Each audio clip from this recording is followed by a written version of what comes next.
like to call this June 3rd regular Board of Education meeting work session to order at 7 p.m. George, could you take the roll? Yep. Mrs. Bissell? Here. Mrs. Ali? Here. Mr. Micko? He's running 10 to 15 minutes late tonight. Mr. Roberts? Here. Mrs. Hausum? Here. Can we all rise for the Pledge of Allegiance? I pledge allegiance to the flag of the United States of America and to the republic for which it stands, one nation, under God, indivisible, with liberty and justice for all.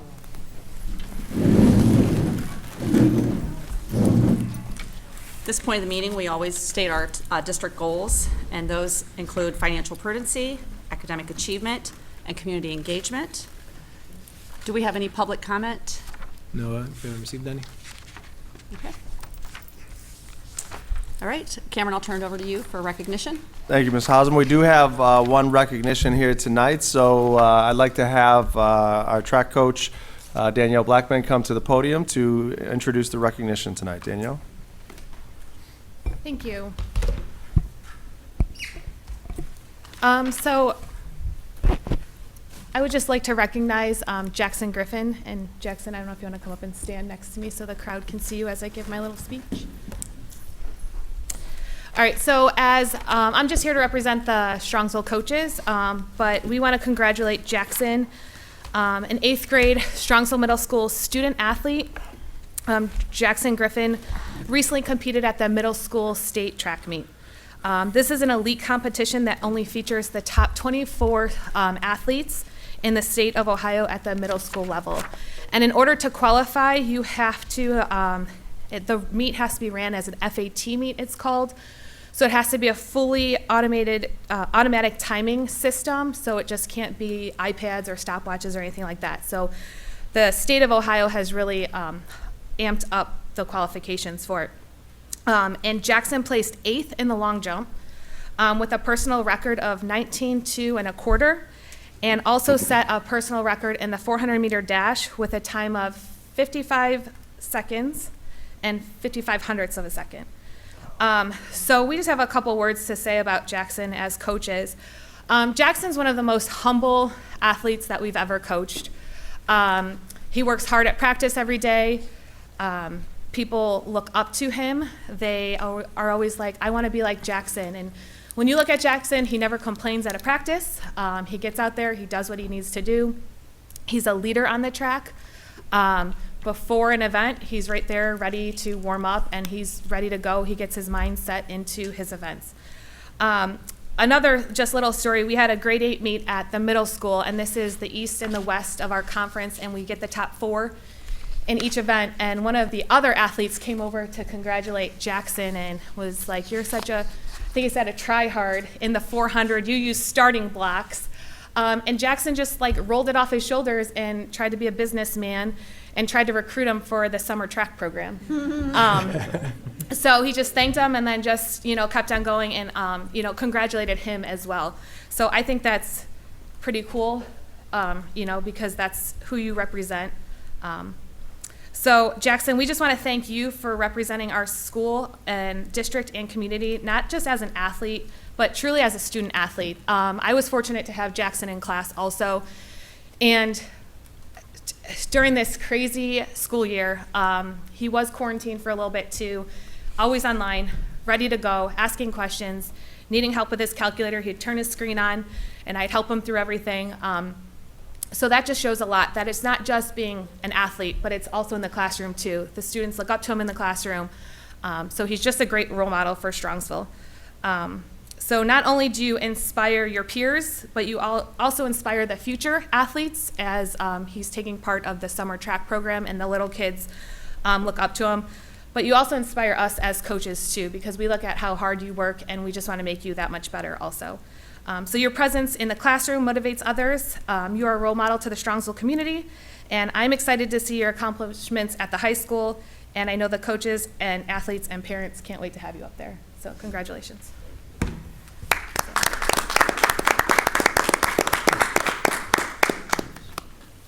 And Jackson, we have, on behalf of the district, we have a certificate for you as well.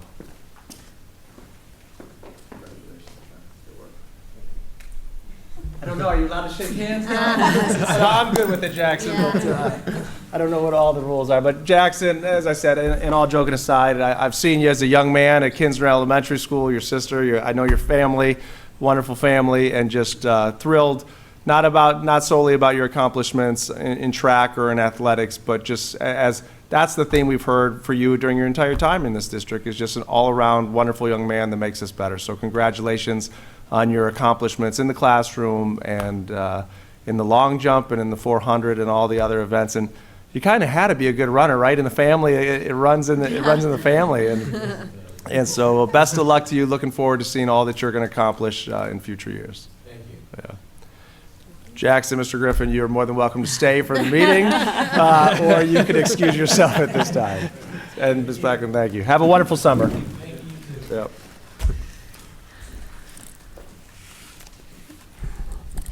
Right, at this point, I'll turn it back over to Dr. Ryba for the public hearing section of our meeting.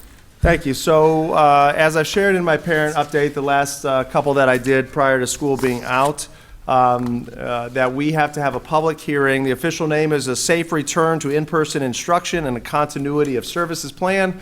And this all goes together with the ESSER funds that we've been sharing and talking about as a school district.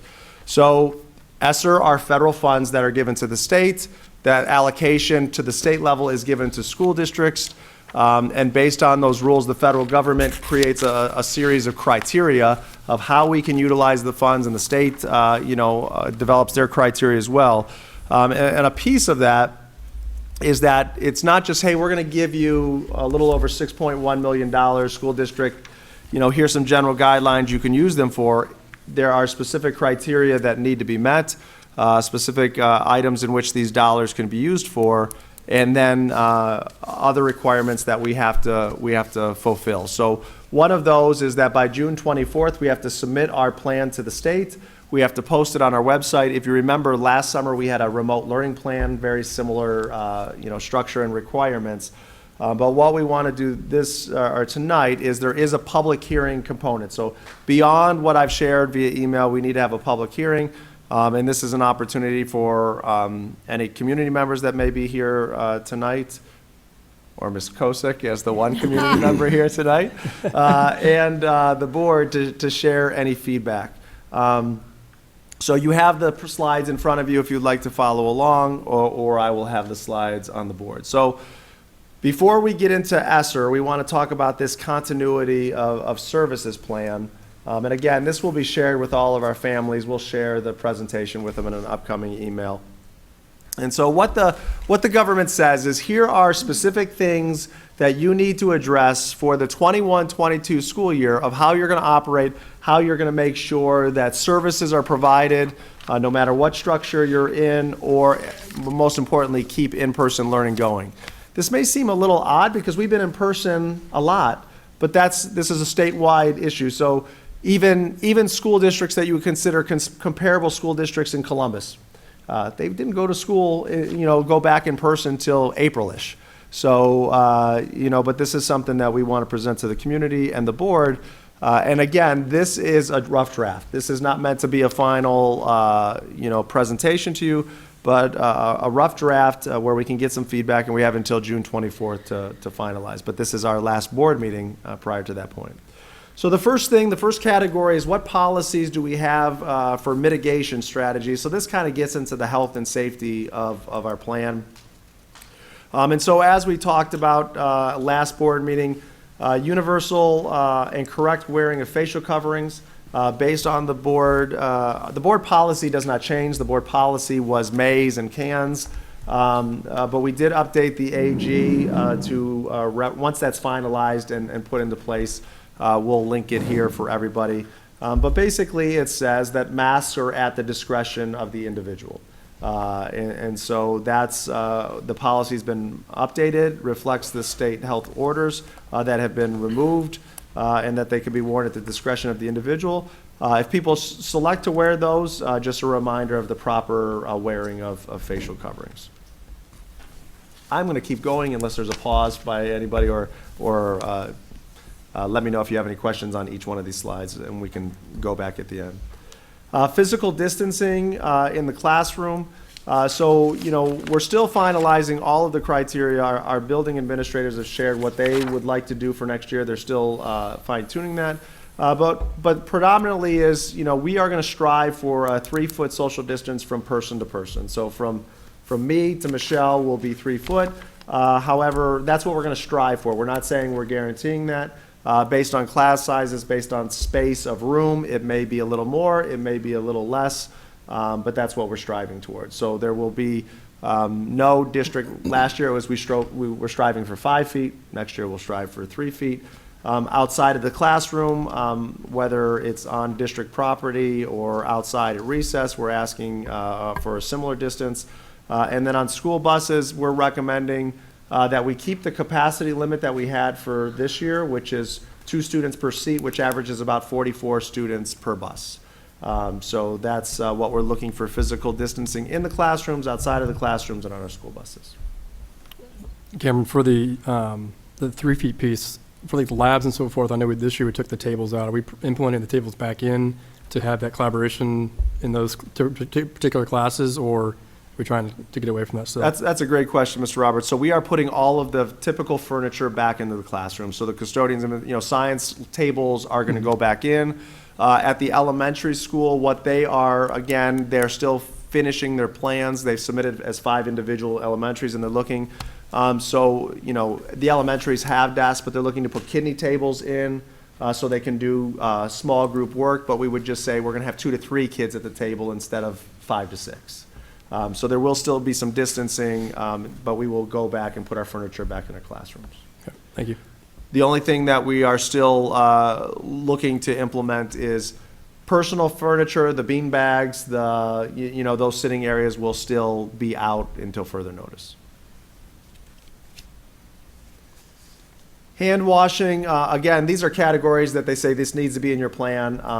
But hand washing and respiratory etiquette, we will still continue to remind and post signage around the buildings. Obviously we have signage in the bathrooms above the bathroom sinks. We'll have signage still around the buildings about remembering to, use a Kleenex, sneeze in your elbow, cough in your elbow, things of that nature, and proper hand techniques for hand washing. Those will still be posted in the district and around the building and recommended.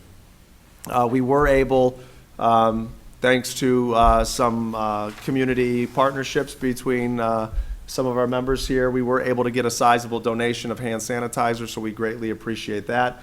And one of the things Steve has communicated with, doesn't directly go with this, but with the hand sanitization, we have told all of our building principals to not put a hand sanitizer on the school supply list.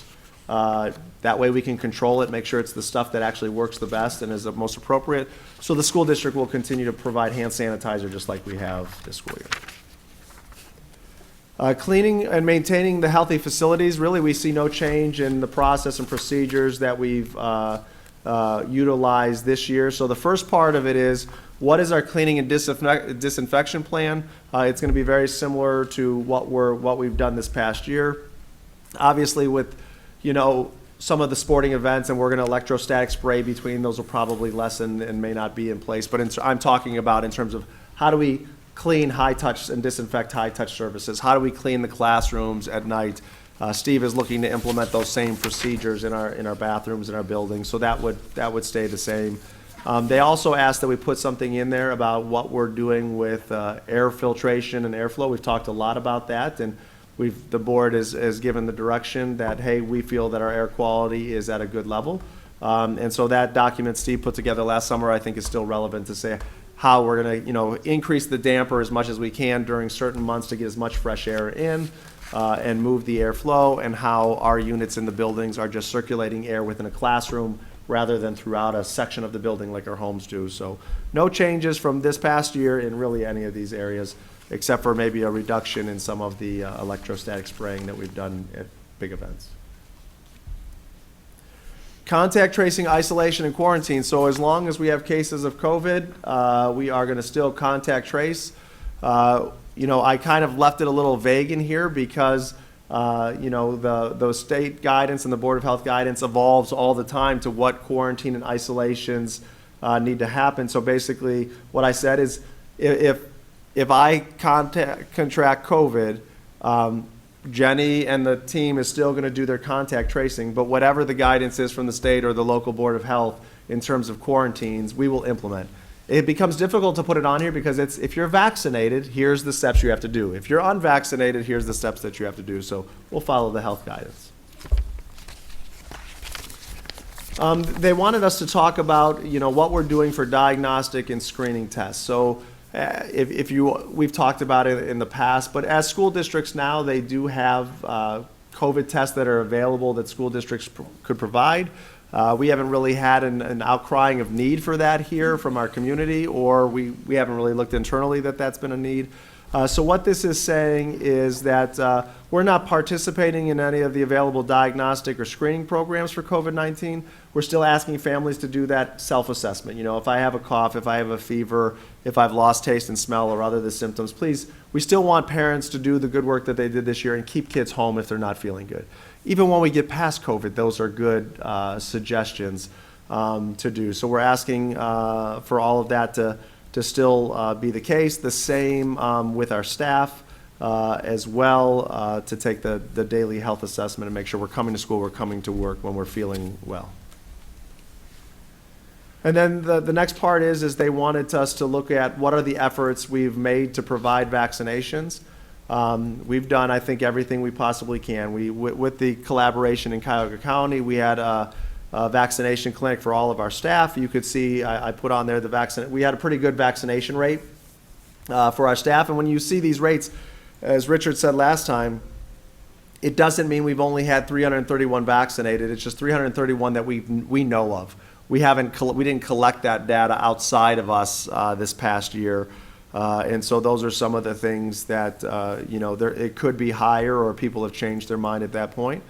We did have the opportunity to house clinics here in the district. We surveyed when it was only 16 on up. We surveyed our families, and we had, I think, started out 75 and then maybe got to the low 100 and some. So we just don't have the numbers to support a clinic. We've had offers to have a clinic for our 12 on up, but we just simply don't have the numbers because we have Giant Eagle and Walgreens and Rite Aid and Drug Mart and all these places that have it available. So we've promoted that, as you've seen in my weekly updates. We keep a running list of here's all the local clinics that have the vaccine for our families. Before I go on, not in the plan, but just as an FYI to the board and the community, is we are looking at plans to collect information on students that are vaccinated. We need that for athletics.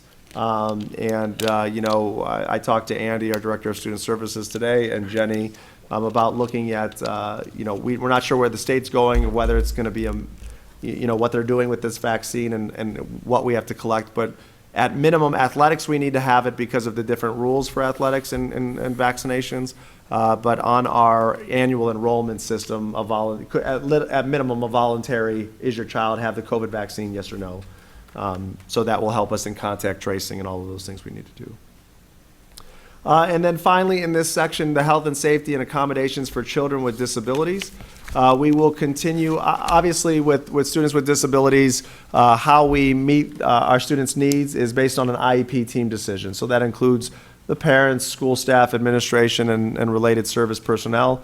We will also continue on with the remote learning plans for families with students with disabilities, so that if they need to, whether it's their own health condition or whether it's a quarantine that services, we know those services and how they'll be provided in a virtual setting or at home setting prior to having to be implemented. So just to make sure there's clarity on this, we are still not providing a live streamed experience. That's not an option that's on the table, right? That's not something we're doing for all students, and that's not legally available as of right now to do that. What this means is, for our students with disabilities, how are we providing at-home instruction? How are we providing home support, and things of that nature? So that's what the remote learning plan would discuss and the IEP team would discuss. Any questions on that section, which is the lengthiest section of the four? All right, continuity of services is just how are we going to keep services going for our students? So academically, Our plan is to be in-person learning. We've been in-person learning for a long time. Our students, I don't need to go into detail what academic services look like in-person learning. We're going to continue to provide them throughout next school year. We are also providing an asynchronous virtual option in grades K to 12. So the only aspect where we don't provide that option is preschool. But K to 12, we provide that program. And for students in that program, we can provide some additional support for students with disabilities, students identified as gifted, English learner, Title I, or students identified as not on track in reading can receive some additional supports in our asynchronous program. For social, emotional, and mental health services, through the ESSER funds, we've been able to, we're hiring our last elementary guidance counselor. So we will have an elementary guidance counselor at every elementary school. We'll continue with the same level of support, 3 at the middle school, 5 at the high school. During this time also, we will have 2 full-time social workers. We have a partnership with a local counseling service to provide clinical counseling in the school district, as well as we have clear social emotional learning standards. We have social emotional learning programs that are integrated into lessons and into the curriculum. So in terms of supporting our students academically and social emotionally, those are the areas where we're focusing our attention. And then I think finally for this section is food services. So basically what this is saying is no matter when or where you're receiving your educational services, you'll have an opportunity for food services. And it will continue to be a free program for all students for the upcoming school year. So we are going to offer over in our summer learning program, if you attend our summer learning program, you can get breakfast when you arrive and a small snack when you leave. Bag lunch, a bag lunch when you leave. During the summer months, an email went out again today of here's the pickup time and location and sign up. So if you want to receive the free breakfast and lunch boxes over the summer, you can receive that. In-person learners can receive free breakfast and lunch all next year in the school that are attending school. And just like we did last year, if you're attending our virtual learning program, there'll be specific buildings and days where you can come pick up the box lunch. So all kids will have the opportunity to be fed. Any questions on the services? All right, periodic review is just that, how it is simply as that. How often is the school district going to review our plan? So internally, we're going to review the plan in August, November, and February. The reason we're not going to review it after that is the school year is over. And so, those are the times we'll review. We'll make revisions based on our internal review, based on practice that we've seen, safety guidelines that are put out, local health guidelines, et cetera, and we'll communicate those to parents. In terms of public input, we have a weekly email communication that's sent to parents. They always have the opportunity to share their feedback through that. We always do a variety of surveys throughout the school year. We've held focus groups throughout the school year, and we'll continue to do that. So we have the public hearing today in June. We'll have another hearing in January just to see if there's any feedback. We'll stick with the kind of pattern we used of a survey in January to see, and then those themes will be culminated. We'll share them with stakeholders. We'll share them with the board, and if revisions need to be made, we can make revisions at that time. So, to be clear, the internal review schedule, that's the minimum. If events on the ground dictate it, we can review it more often and we can adjust it more often. What we're committing to is this minimum review, along with committing to communicating it to parents and stakeholders. Correct. Any questions on this aspect of the plan? So the next part goes to how are we going to spend the ESSER dollars that we're given? So I'm not going to go through a lot of these slides because we've talked about them in previous times, and they've been shared to our families about what ESSER funds are and how we can use them, that we're receiving $6.1 million, and they can be used for a variety of things. And we've talked about with the board, and we've talked about, or we've shared in our communications about how we're going to use those for summer programming, which starts on Monday. Which I just want to, say thank you to Jenny and Aaron and Dave and Andy and Sean and Amy and anyone else I'm sure I forgot to say thank you to and mention. But it has been a team effort. We've got transportation services, we've got food services involved, we've got tech setup, makerspace, a ton of teachers involved. I think we had a little trivia game yesterday, and I think at the elementary level, we have over 500 elementary students, correct? I think it's closer to 900 Elementary? Yeah. Was it over? Okay. overall. It's a lot of kids. It's a lot. So we're, Let's say that again, because that's outstanding. Well, I know, don't quote me exact numbers, but with Makerspace, with Gifted, with Gifted, and then our ELA and math just at elementary book club also, and also students coming for school counseling services. It's upwards. I know it's close to that. That's great to hear. I mean, Yeah. it's good to hear that our community values what we're proposing and is not just valuing it, but taking advantage of it. yeah, so we're all set and ready to go for next week for the elementary and the secondary. Looking at the instructional support slide, the only thing that I've added on, so all of this has been shared before. The only addition is the special education coach. That's an opportunity that we were taking a look at to see whether we had the available funds to utilize some of those to have a special education coach, to provide support in learning gaps, providing support to our intervention specialists to help support those learning gaps, and developing high-quality, specially designed instruction and making sure that instruction's done in the least restrictive environment for our students. So as George has spent a lot of time over the last weeks going through the details and looking at the funding, and we're getting some people, actual persons identified. We know the exact dollar figures that they're going to cost. We were able to allocate some funds that we weren't sure whether we were going to be able to allocate. But the rest of these positions we've talked about publicly in the past. Counselor and social worker we've talked about as well as the administrative support. So I'm not trying to go quickly, but we've talked about that in the past.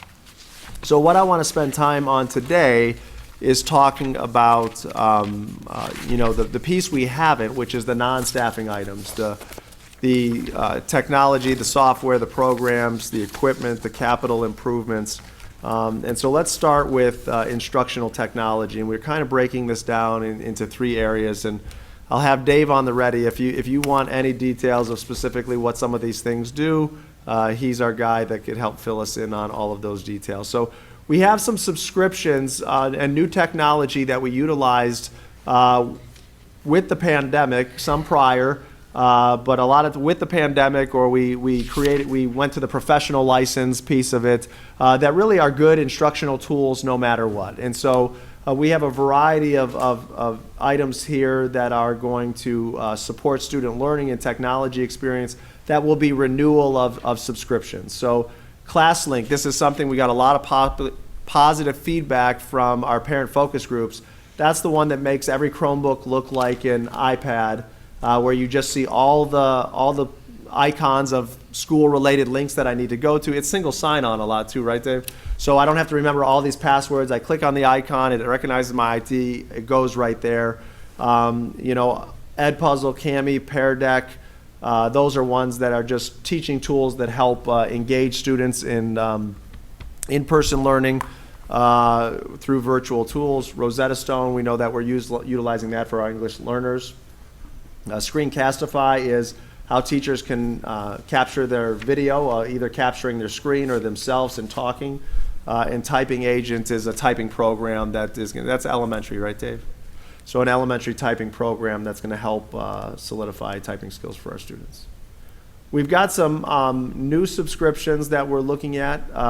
And Dave, this is where I'd like you to come up because I think some of these things are good tools that maybe some of our parents or board members or community are not sure about, all these unique names that they come up with, but give a quick overview of what these three items do. So Bloxy is a class management program.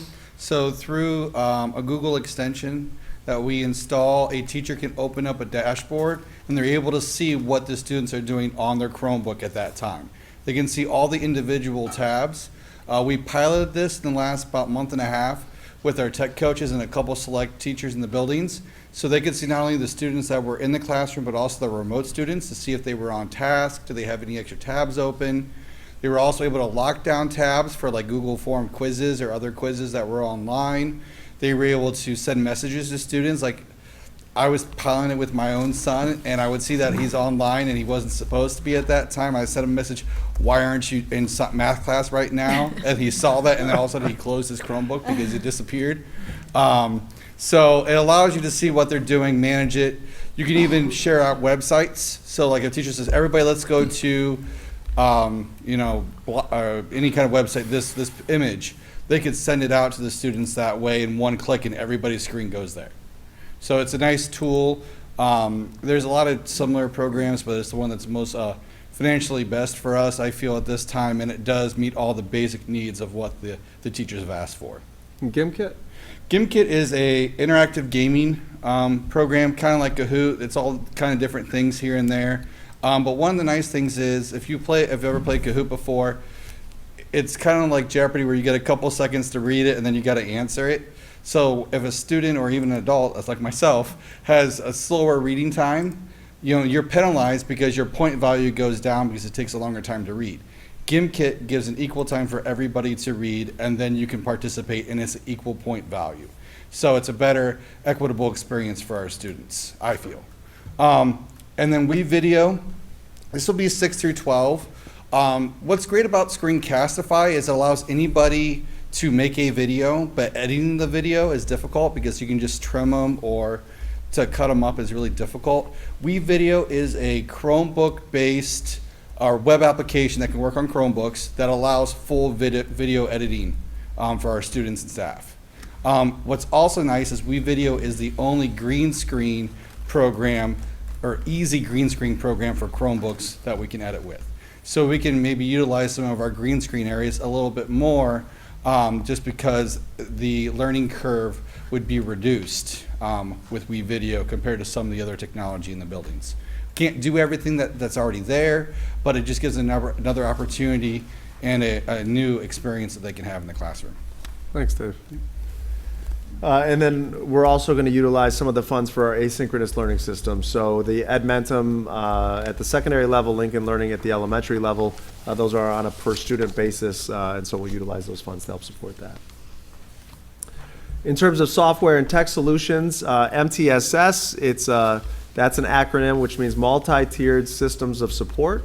It's a big topic, but what we've purchased is a web-based platform, and it's going to help us when we look at students and the support we're providing, and we can see, we have data to say this student is at this point in their reading development, and here's how that compares against Strongsville peers, and here's how it compares nationally. And they may be a little bit behind, so we have to provide interventions. We want to track those interventions. We want to progress monitor, which means we're going to measure at certain points of time to see the progress that's going. Right now, we have this information like in 3 or 4 different systems. And then they don't transfer from first grade to middle school to high school.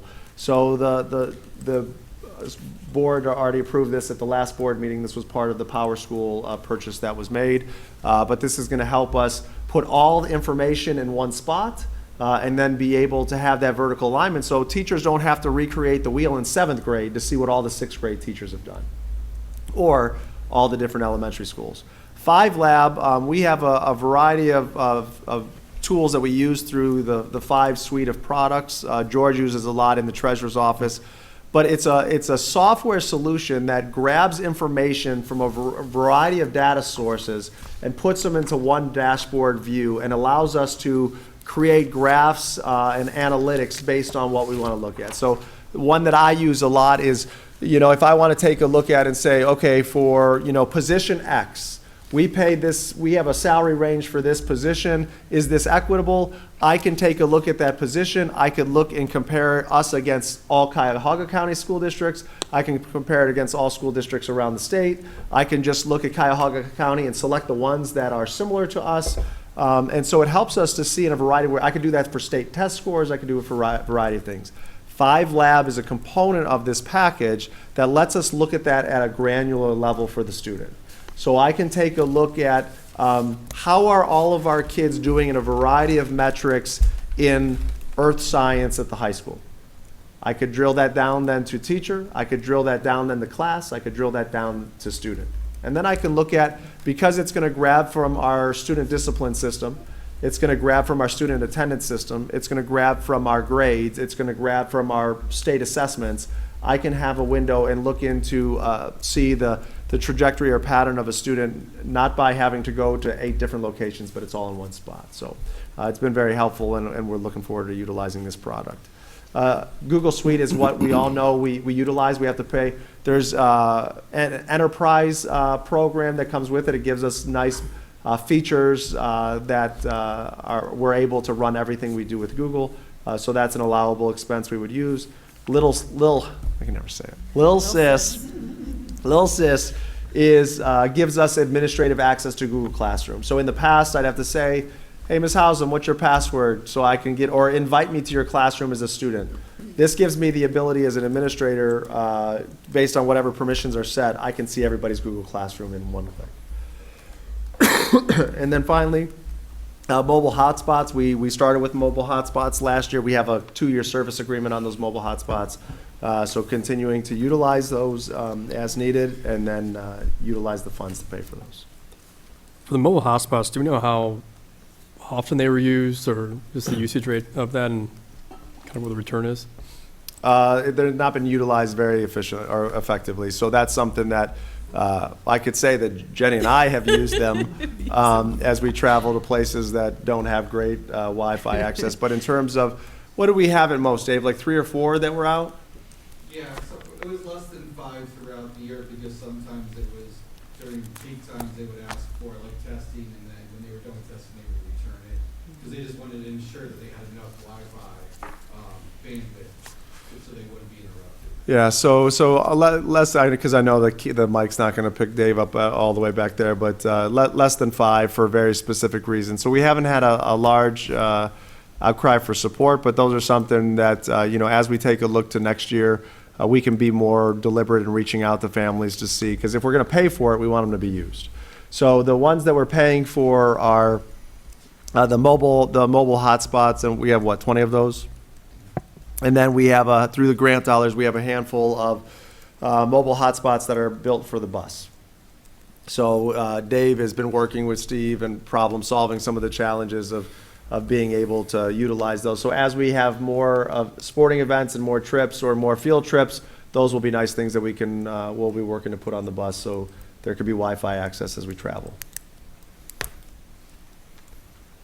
Cameron, one of the things that I'd like us to all to think about and be aware of is, with the subscription software, you pay for the subscription. If you use it once, you pay the same amount if you use it 100 times. So I'd like to make sure ahead of time we're going to be in a position to see our utilization, so that when these things return next year, we'll have a rationale for this product's being used, let's renew it. This product isn't being used, let's be a little surgical about it. Yeah, and that's how we made the decisions this year. So Dave looks through the analytics, and he can see, here's how much Edpuzzle is going to be used, or here's the level. So he provides the recommendations to us on, here's one that's not being used, and so maybe we don't continue with it, or here's one that's not being. We've had it district-wide, but we really only need it at this level, so we'll continue to do that, absolutely. Going on to supplies, we've developed a plan where, now that we're going to let, starting in 3rd grade, Chromebooks travel to and from school, that we're looking at 2 points where the district will provide Chromebook cases. We'll provide Chromebook cases in 3rd grade, and then students can use those through 8th, and then we'll provide Chromebook cases in 9th grade. So that it will help to purchase those. Webcams for the classroom. Dave bought all webcams for all the classrooms last year.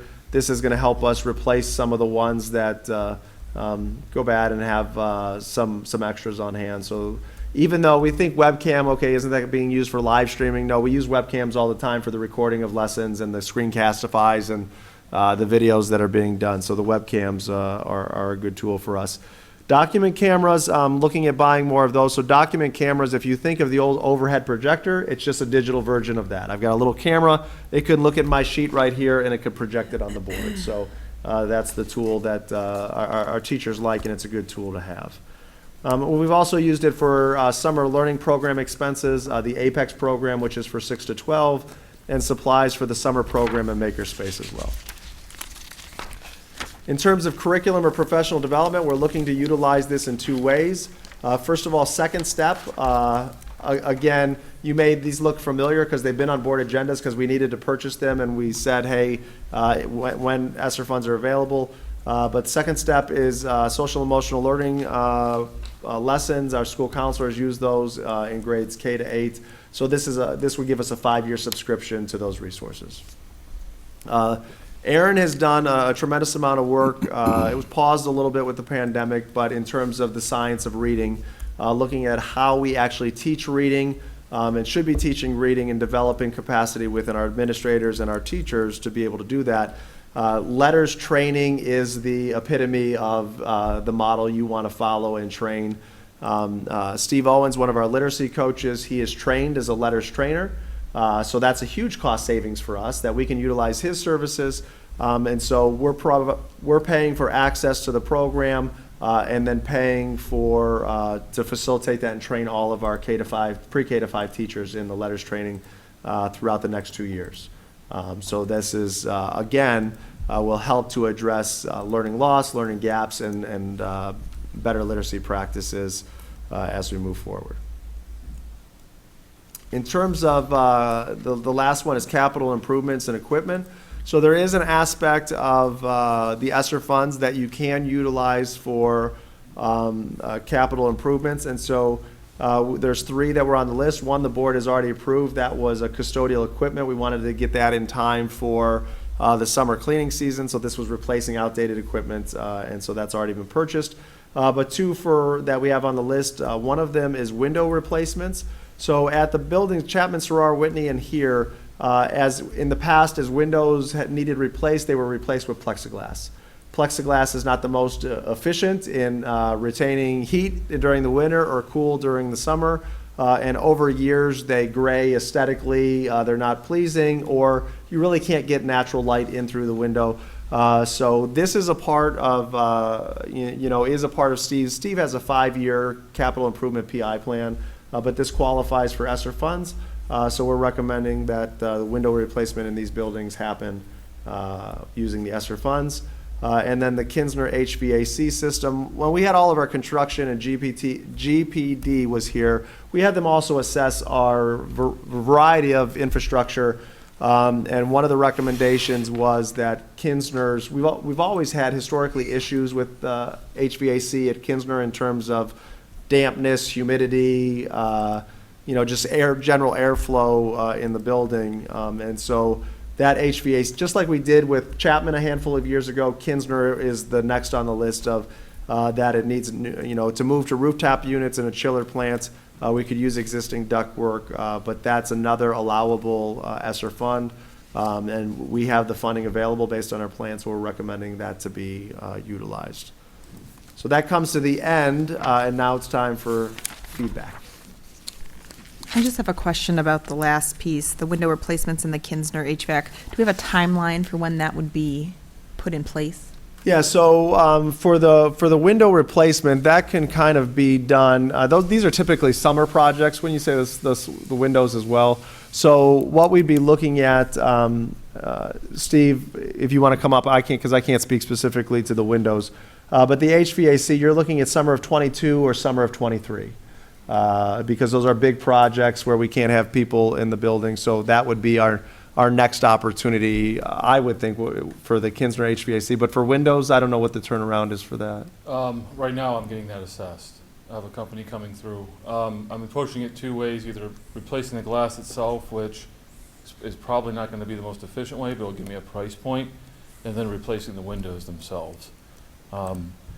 Our windows are as old as some of our buildings, so with new innovations, with new style, I mean, if you built a house 50 years ago, build a house now, your windows are completely different, even just the style and how they efficiently they work. So I'm looking into not just replacing the glass itself, but replacing the entire window.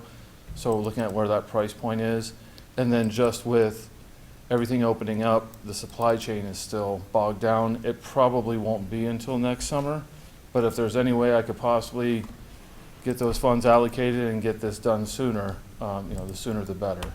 But that would be my my guess right now would be probably next summer with the way steel and everything else is flowing. Any other feedback or questions or suggestions from the board? I just want to compliment everyone. It was certainly a lot of work, a lot of planning, and I think, I want to speak exactly for the board, but I think everyone's pleased that there's a balance between direct action that is going to help students, and some of the things that we're doing are a little more removed from students, but they should pay dividends over time. That's the coaches, the some of the more administrative type positions for training, for raising all of our abilities, you know, like the reading coach, things like that. That's not just going to address loss due to the pandemic, but that'll pay dividends for years. Yeah. So I like that balance. But all in all, I think it's a great program, a great plan, and I'm also comfortable because although it's a 3-year program, the plan that we're specifically approving is year 1, and then we can review and adjust as necessary. The only other thing I would share is there are a lot, I've shared this in the parent update, but just as a reminder, if anybody's, for whoever's watching this and when I send out, if you read this and you wonder, hey, something that I'm passionate about, something my student is passionate about is not listed there. Why is it not listed there? Why did the district choose A over B? There's typically 2 reasons. One of them is that expense may not qualify under the specific rules that we have to. You know, George and I talked a lot over these last few days. All right, Cameron, here's the different criteria. Where do we think, you know, this one fits? And we had ideas that are not on the list because we couldn't find anywhere that it would fit. And so the option of why it's not on here is probably because we couldn't find in that area for anything to fit under the allowable criteria. The other reason it may not be on here is because as a district, we've provided support to different areas or different programs. And as George has said, we cannot supplant. We cannot say, hey, we already have this, and now we're going to use, you know, we already have this teacher here, and now we're just going to use ESSER funds to pay for that same teacher. You can't do that. So if we've done our job as a district and have built programs and built supports, they're not listed there because we've got the infrastructure, we've got the systems in place, and we can't just add them to add them. So, and as I've said to a couple people that reach out, if you have specific suggestions, let's talk specifics. You know, give us specific suggestions and we can give you specific feedback. Does it qualify and we just chose not to do it? Does it not qualify, or is there another avenue that we could take a look at that? So we welcome your feedback as we go throughout. And just to add on to that, so under the areas where things qualify or not, it also, the overarching also has to be is how does it relate to COVID-19 to prevent, prepare, and respond to the pandemic. So that's the first overarching, and then there's the several items that it has to fall under a certain bucket for it to qualify as well. Yeah, I think it goes without saying, we followed the guidelines.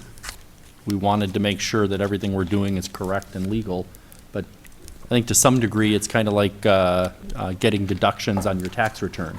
You know, you have to have something that you're willing to defend. You have to have some reasonableness to it. But like, you know, if I use the windows as an example, you know, at first pass someone might scratch their head. How is this part of pandemic response? But at the same time, environment is part of our pandemic response, and therefore windows qualifies. So we can use funds that we didn't expect to address a variety of needs. And so ultimately, I think that's a good thing for the district. Thank you, Mr. Micko. And with that, that concludes the public hearing section. And next on our agenda is Treasurer's Report. Mr. Anagnostou. Thank you, Mr. Micko. I have 2 items for your consideration. The first item is a standalone vote, and it's a resolution for the renewal of an existing 6.0 mil tax levy for the purpose of current expenses. And before I read the resolution, just to give a little context, the November 2nd general election is the district's first attempt to have the 6.0 mil renewal levy on the ballot, which was last renewed in November of 2016. The levy will expire at the end of this tax year, December 31st, 2021. However, collections will continue through December 31st, 2022, as the collection year is a year behind the tax year. The November 2nd general election is the district's first attempt to pass this levy, and the November 8th, 2022 general election is the district's last attempt to pass the levy if it does not pass prior. The levy generates about $8.4 million of tax revenue at a 100% collection rate, and currently has an effective rate of 4.96 mils for residential property and 5.10 mils for commercial property. And again, it's a renewal levy, not new tax dollars. And to put the renewal levy on the ballot, it is a two-resolution process. The first resolution, the board directs the treasurer to request from the Cuyahoga County Fiscal Officer to certify the total current tax valuation of the school district and the dollar amount that the renewal levy would generate. And the resolution would require a majority of the board to approve, which is 3 yes votes. If the first resolution is approved, then there'll be a second resolution at a later meeting, accepting the county certification from the county to authorize the treasurer to file the renewal levy with the County Board of Elections at the November 2nd general election. The second resolution would require a supermajority, which is 4 yes votes, and the filing deadline with the county is August 4th. So with that, be it resolved upon the recommendation of the treasurer that a resolution declaring it necessary to renew all of an existing 6.0 mil current expense tax levy and requesting the Cuyahoga County Fiscal Officer to certify the total current tax valuation of the school district and the dollar amount of revenue that would be generated by that renewal levy to be approved. And the resolution can be found in Exhibit A. Do I have a motion? So moved. Second? Second. Motion by Mr. Roberts, second by Mrs. Hausum. Any discussion? So I'll start the discussion. In my career on the school board, we've done a number of levies. And I had a rule that I follow when we go to the public for any kind of money request. And I have a three-legged stool, and I ask myself 3 questions. And the first question I ask is if the levy or the tax request is needed. This is a existing one. We still need the funds. In George's 5-year forecast, we always show that line where levies come off. And if this levy would come off, it would be difficult for us to maintain the level of education that we provide the citizens and the students if this would come off. And we expect to continue to earn the trust of the taxpayer, but it is needed. So I'm comfortable that first question is answered positively. The second question I ask myself is it reasonable? You know, at the end of the day, you can see other districts and they'll go out to their community and it will be a very large ask. It'll be a very large millage request to the point where it's not reasonable to expect the taxpayer to shoulder that burden. This is an existing tax levy. We're already shouldering that burden, so I do think it passes my second test, which is it reasonable? And then the third test is my own personal question, because I ask this anytime I make a purchase or anytime someone asks me to fund something, and is that, can I look my neighbor, can I look the taxpayer, can I look parents in the eye and say, we're not going to waste your money? Nobody wants to buy something that's a waste. Nobody wants to invest in something that ends up being a waste of money. And I think we can all attest to that the money that the taxpayer entrusts to us, we spend and protect the same way it's our own money, if not more. So I can stand up with honesty and look any taxpayer in the eye and say, we don't waste your money. So for me, it passes that 3-part test that I ask myself every time we do a tax, whether it's a renewal or a new money levy. And so that's why I'm comfortable that we're bringing this to the taxpayer. And I'm going to ask the voter to continue to give us their support because we're going to earn it. We don't expect it. We don't just want it de facto. We're going to earn it with our good work and our hard work every single day. Does anybody else have any comments or questions? Hearing none, Mr. Anagnostou, would you take To share. I was just going to say, I agree. Thank you very much. Take the roll. Mr. Roberts, Yes. Mrs. Hausum, Yes. Mrs. Bissell, Yes. Mrs. Salee, Mr. Miko. Yes, and the motion carries, and I'm sure George will bring us back the information on the valuation from the county, and then we'll be ready for the next step. Yep, and plan on doing that on June 29th, board meeting. And then moving on to item B, which is the full-day kindergarten tuition for the upcoming school year. Be it resolved upon the recommendation of the treasurer that the district sets tuition for the 2021-2022 full-day kindergarten at $2,200 per student. In the event the district is moved to remote learning, tuition will either be reduced or refunded. A refund will be issued at $12.36 per day. It is further recommended that the treasurer be charged with collecting tuition and preparing tuition contracts for parents to pay tuition in a lump sum or 2 annual payments. The treasurer may also grant parents a $50 reduction in tuition if paid in full prior to the beginning of the school year. Students qualifying for free lunch may receive a $200 reduction in tuition, and students qualifying for reduced lunch may receive a $100 reduction in tuition. And again, the tuition is based on the 50% of the annual cost of the personnel for the full-day kindergarten program, divided by the number of students that are currently registered. And any questions? No? Thank you, With George. that concludes my report. Thank you, George. Dr. Ryba, Superintendent's report. The first item is just a follow-up from our last couple discussions on elementary extracurriculars. So in your stack of papers, the next one there is the extracurricular opportunity study. So what has changed since last time? Based on the feedback, the board said, hey, we used to have these categories, take a look at seeing how we want to apply these categories of service, learning, arts, athletics, health and fitness, STEM, and building choice.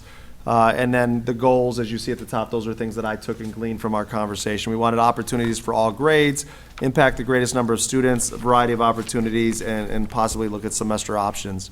So if we take a look at Chapman Elementary School, and this is kind of the example, we added a few things. I asked all of the elementary principals, just give us 5. They originally was 3. We talked about, do we want to have 3? Do we want to have 4? So I said, just take a look at 5. You don't have to check all the categories off, but the 5 categories are there. So you'll see they've listed the category. They've added 2 more opportunities. It was asked in the last column there, is this something that would be a new experience for students, or is this something that's been in place at the building in the past? And the first column is just the prioritization. So I've asked them to rank it 1 to 5. If the board says, hey, every building kind of we talk is going to have 3 total supplemental, student council plus 2, you can see the 3 that they would prioritize. So with that, Mr. Miko, I know you said this time the board would give some clear direction so we can move forward with this, so I turn it back over to you in terms of starting to discuss and ultimately give guidance on next steps. Does anybody have any specific questions on the data that we asked them to collect and bring back to us? It seems all pretty straightforward and reasonable. What was the, if we had 3, did we talk about the difference in the cost from going from 3 to 5? Yes. So, in these cost simulations, do you want me to include the student council one or not? Because student council is a current cost. So do you want me to share this in what is a new cost or what is the total cost? New cost. Okay. So if we do 3 at every building, the new cost is $28,000. Which would mean a total of 4.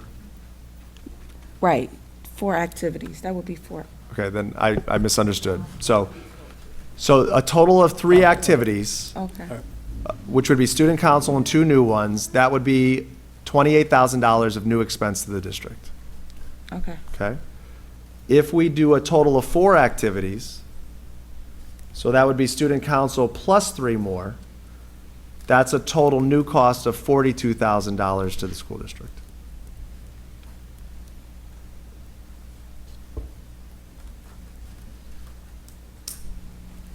I have a question. I don't intend to throw a wrench into things, but Did we consider whether this would qualify for ESSER funds?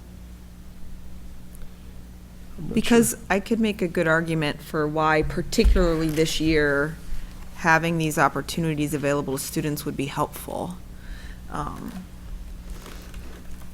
There would be after-school programs that could qualify. After-school programs is an item that qualifies for ESSER funds, but we'd have to look at it. We didn't look at it specifically for this, but we can go back and look to see if it does or doesn't. But summer school, after-school programs are extended school day does qualify. I think it's worth taking a look at that since we're sitting on this money anyway.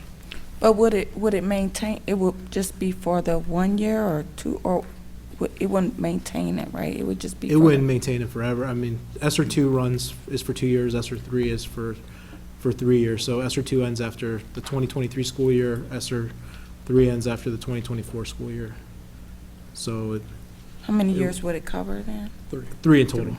Okay. And we could roll it eventually into our operating budget, but it would give us 3 years of time to, more of a trial error thing, like here's what we're gonna try, let's see what works, let's collect the data and kind of move, especially right now where kids, I went with usually 5th graders have the DARE opportunities and things that they missed out on this year. And so I went with my son yesterday to his end of the year dance, and I watched the kids attempt to socialize in a setting that was not as structured as a school day, and I realized very quickly how much they lost in their social skills in a year, and these opportunities do directly address a lot of those type of social settings.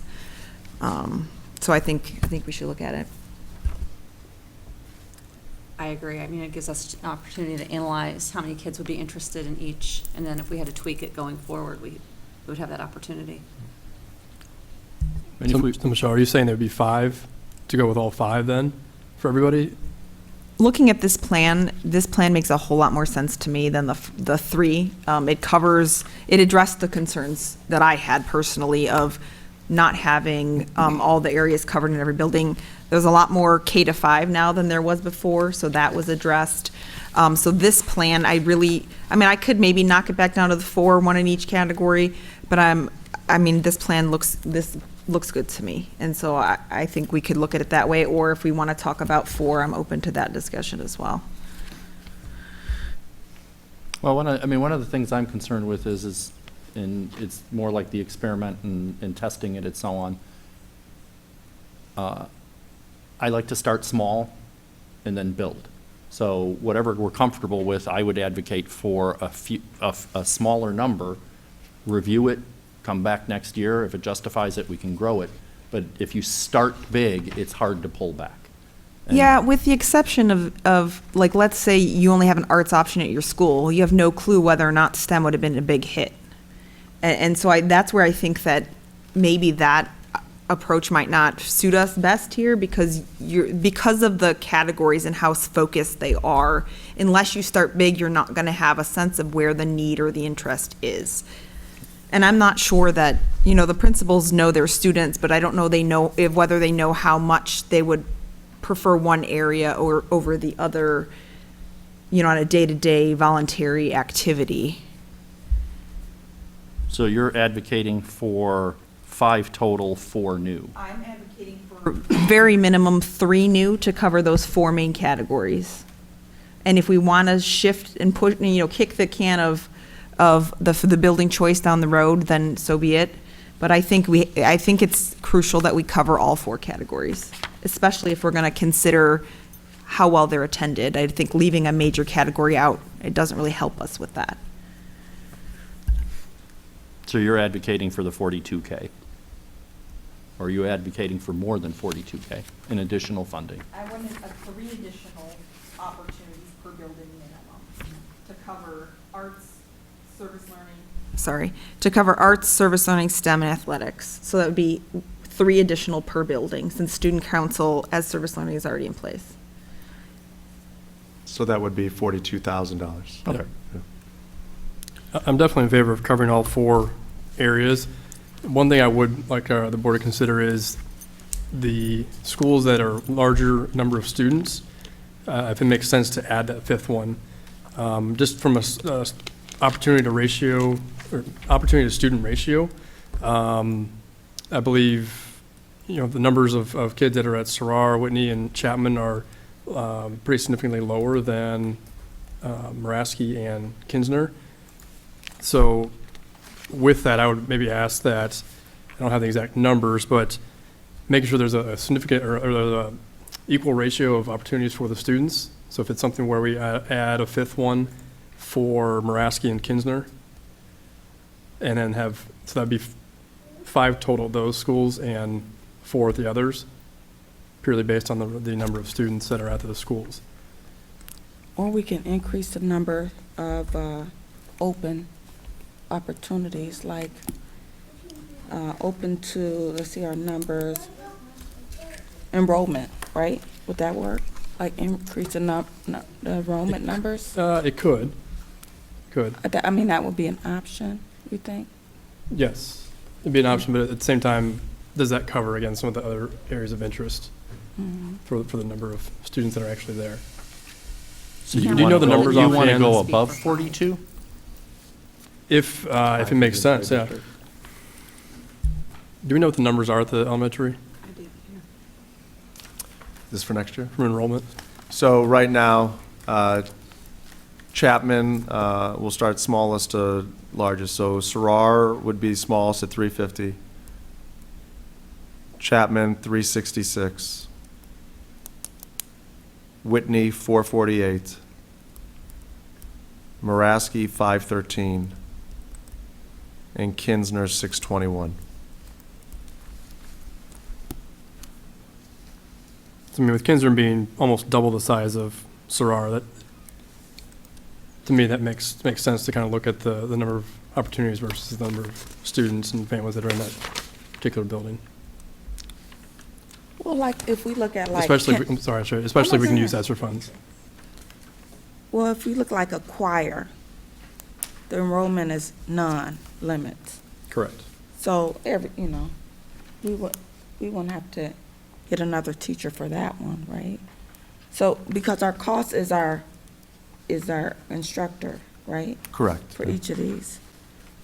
So, they're building, let's see, what's this, book club, we might need, would you say I'm not asking for another another student, instructor? I'm asking for another activity. Program, another program. yeah.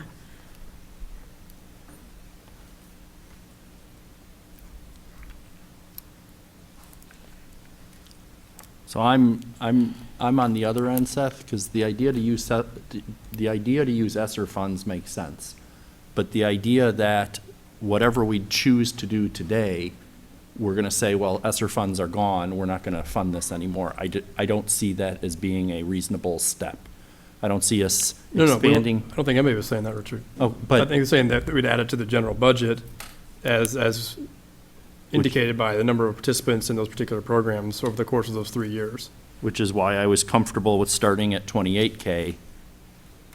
And I was getting comfortable with 42K, but now we're discussing even more. I believe that would be what, 48K roughly, if we added two additional. If we just, so far, just so we all have the numbers correct, if we go to 3 total, inclusive of student council, that's 28. If we go to 4 total, that's the 42. If we go to Seth's plan of 4 total for everybody but Muraski and Kinsner get a 5th, that's 47.5. Okay. And then if we go to everybody gets 5, it's 56. If everybody gets 6, I'll just. I think the other thing to be mindful of, if we use ESSER funds, there is a limit on them, which is at 6.1. So either something needs to come off, or we were putting that a little bit of a set aside amount just in case if items come up in the future that we would have that there. So it would either cut into that, or it would cut into something else that was already kind of set aside. So just wanted to put that out there. It appears that the future came quicker than we anticipated. Well, it's fine. I just wanted everyone to be mindful of, Yeah, just to be aware of absolutely. that, that's all. I don't think 3 is enough, in my opinion.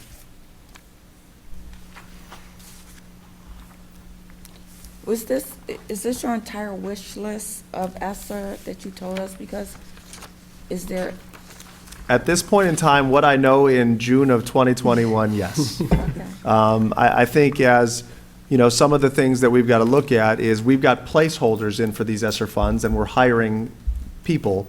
And that may cause, you know, we may be a little, the real person may cost us a little more than the placeholder. It may cost us a little less than the placeholder, right? So there's going to be some movement there, and we've got the funding built in, so we can accommodate that. But right now, as Richard said, yes, we are creating a 3-year plan, but really we're making a decision for what we're going to do for 21, 22.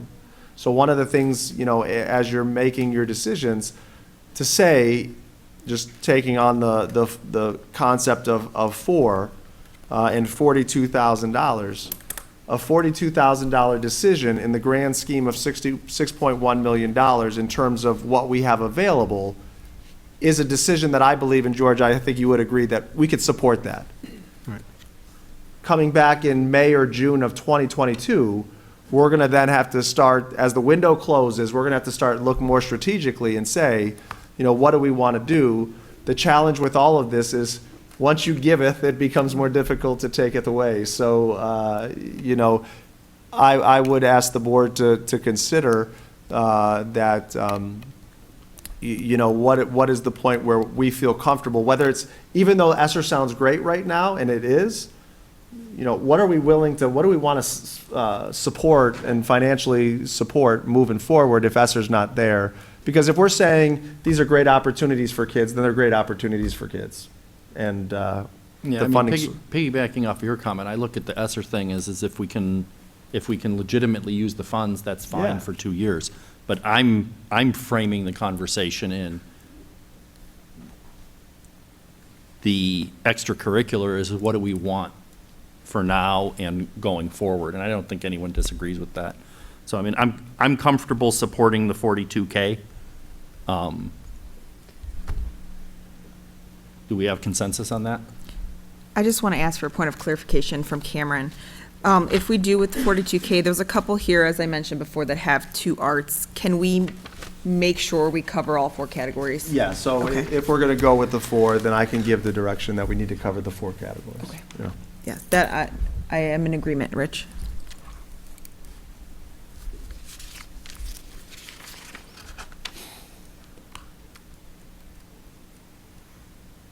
I like it better than the 3. I just think the ratios are off as far as offerings to the, But I also think that's Those something we communities. can work through, and like I said, if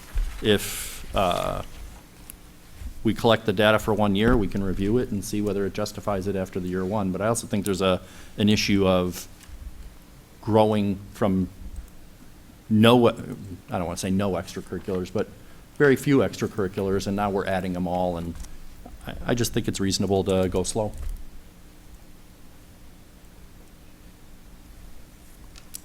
yeah, I agree. I'm trying to think of like with Seth's idea, like how since Maraski and Kinsner are a bigger school, there still are, like, I'm still looking at like choir. I mean, you don't necessarily have to add a new program to include more of students because of the lack of enrollment limits for, like, you know, I don't know if you're thinking about choir, but choir, athletics is no enroll. So you can have a bigger school, but still there's no limit. So still you have ability to, even though it's a bigger school, all those students can participate. Does that make sense?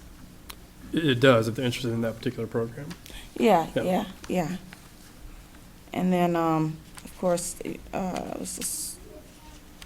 There's a limit to book club, and I guess it's, when you have a book club, it's harder to have more, students involved in the discussion, so that would make your point there, where if you have a bigger school, then only 24 students, you're gonna lose, the percentage is gonna be lower in participation. So that will make a difference there. So I guess I see his point in that case there, where they have more students, so only 24 students is a low percentage.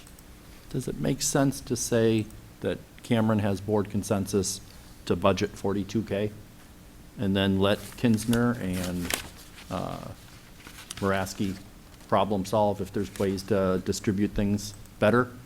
And I think we have a point person who wants to be the board liaison with Cameron and get in the weeds.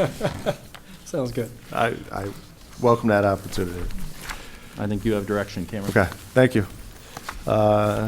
And on behalf of our elementaries and our students, thank you for giving these opportunities. I think it's a well-needed, and I know will be appreciated by our kids, and we'll provide the feedback of enrollment and utilization, all that, so we can kind of continue to make strategic decisions. Moving on, we have the Ohio High School Athletic Association membership for the next school year. Be it resolved upon the recommendation that the superintendent that the membership in the OHSAA be authorized for the upcoming school year. Membership requires that Strongsville City Schools conduct their athletic program in accordance with the Constitution, bylaws, regulations, business rules, interpretations, and rulings of the OHSAA as found in Exhibit B.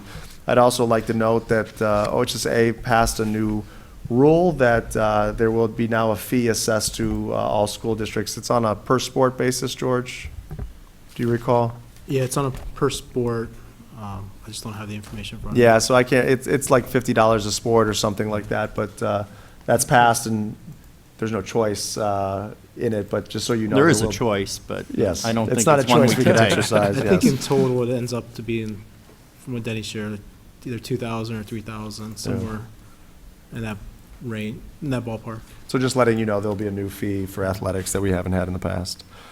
And then finally, under my report, a revised calendar for 21-22 school year be resolved upon the recommendation of the superintendent that the revised calendar be adopted as presented in Exhibit C. Few highlights to note. I gave you a color copy just since the exhibit is in black and white. What this changes from our previous calendar, it bumps the start of the school year for our students back by a day. So a lot of our students were going to start on August 17th. Everything is going to be bumped back to August 18th. With the professional development, I want to commend again our instructional team at the district level. They've created a map of professional development for the entire school year. So every day you see on here for professional development is mapped through the entire school year. And we saw a need that we needed to have more professional development at the start. So we bumped a day there. And then the other change is we are looking to do 3 professional development days that would be asynchronous days for our students. We're still finalizing with our staff in terms of we want to be more systematic and clear guidance on what those asynchronous days are going to be for our students across the district. But you'll see them on your calendar on October 18th, February 18th, and March 14th. We need that time to provide district-wide professional development in a variety of areas, and so that will be helpful for this next year. And the only other change that we made is we had early release days in the previously adopted calendar. All of those have been eliminated. So those are the 3 changes that have been made to the calendar. All of the other breaks, the end of the school year, the traditional non-school days are still the same. I've just recently discovered that I don't like the color orange. So should I anticipate this being a permanent part of our professional development in terms of using the asynchronous days, or is this something where we're still recovering from COVID and we'll see that phase out in the future? Yes, I'm not seeing this as a long-term, this is going to be a part of our calendar. This is right now, we have a specific need because of the challenges we had with COVID and focusing on getting through COVID, and the work that we have to do with all groups of teachers at the same time and our staff as well. These days are needed. So I don't foresee when we start to look at the next 2 years' calendar that these will be consistent, that we're always going to look at a handful of days. And I also think, this year is building the foundation in terms of standards, high quality assessments, formative assessment development, teachers really understanding all aspects of the standards and the level of depth that's necessary. after we go on that, with the coach positions that we've been able to provide, we can then build upon that foundational learning and utilize our coaches to help support that throughout the school year. So I don't see this as a long-term plan. Yes, that's why I said it, Ms. Bissell.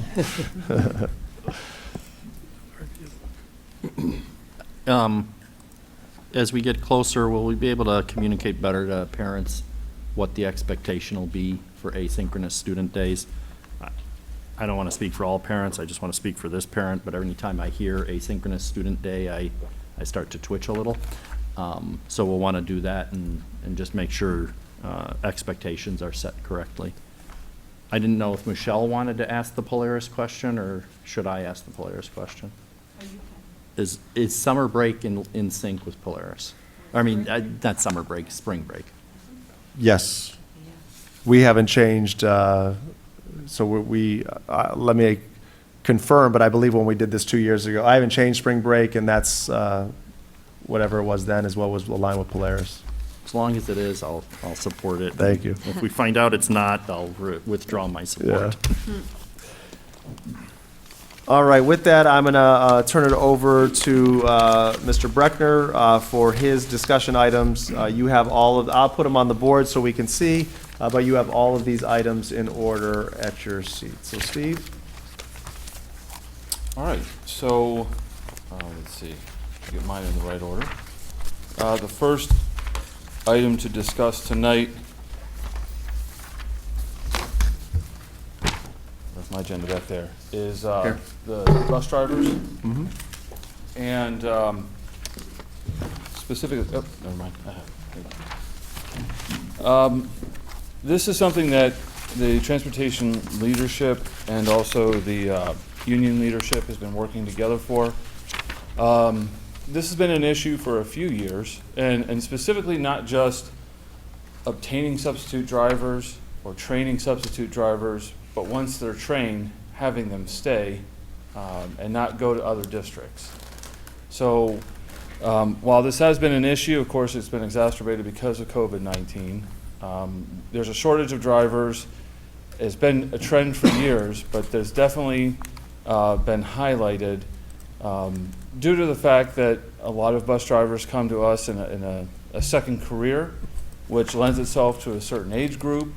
That age group under COVID was very susceptible, and you were putting them in direct contact with an age group that's a carrier. So you put those logical facts together, and we were having trouble getting drivers to come in, whether it be substitutes or hiring for open routes that we had. So again, those two groups, transportation leadership and union leadership, we all sat down and we started going through, and what you see as a result of some of that think tank. Basically, it models, if you've driven by any kind of trucking or transportation or transporting companies, right now they're paying to train drivers. They're even offering some signing bonuses. So that's, we're following the model that the business world is giving us. So as you can read through, this would be for anybody coming to us that's interested in being a bus driver that does not have their CDL or their Class B license with a school bus endorsement. We would pay for the training, pay for the literature that they would need to do, anything associated with the cost of being trained. At that point, once they've been trained, if they pass the test, then they would enter into some stipends. And you can see upon passing the 90 days of passing the test, new hire will receive a stipend of $150. Upon completing 1 calendar year of employment, $200, and then second year of employment, $200. We do have some provisions in there if the new hire would resign or be let go to seek employment somewhere else. Both parties agree that they would forfeit all signing stipends owed to them. However, number 6 does try and control that by saying that we would want them to enter into an agreement, just a letter of intent that they would be here for the 2 years, so that they would be on the books. And again, we're not facing the same issue of training and then having them go somewhere else. So all in all, with the cost of everything, we'd be looking at somewhere near $700 for new drivers after the 2 years of employment. Between reimbursing and paying the cost ourselves for the training manuals and everything, and then the reimbursements, that's about the rough number you would come up to at that point. Steve, what's the intent of how long this program will run? Pardon me? What's the intent of how long the program will run? Like 1 year, 2 years? Just trying to retain people as long as possible is what it came down to. And then also we try to implement just a cap of, at some point, when you're running this type of program, if the incentives keep going too long, what's the incentives for people to stay with us that have been employed? So we're trying to walk that fine line of we're incentivizing the new members, and we're not offending some of our veteran drivers either. So putting that cutoff in a 2-year timeline was what the feedback was from the union and the leadership that we should do. Thank you. So one of the, oh, I'm sorry, go on, Michelle. How many people are we looking to hire in terms of full-time staff versus substitutes? If we were able to get 5 full-time substitutes, that would Okay. alleviate. Right now, we've been dealing with 1 or 2, and they're driving every day. And we still, on a daily basis, without having the data in front of you of how many days out of the 180 or 189,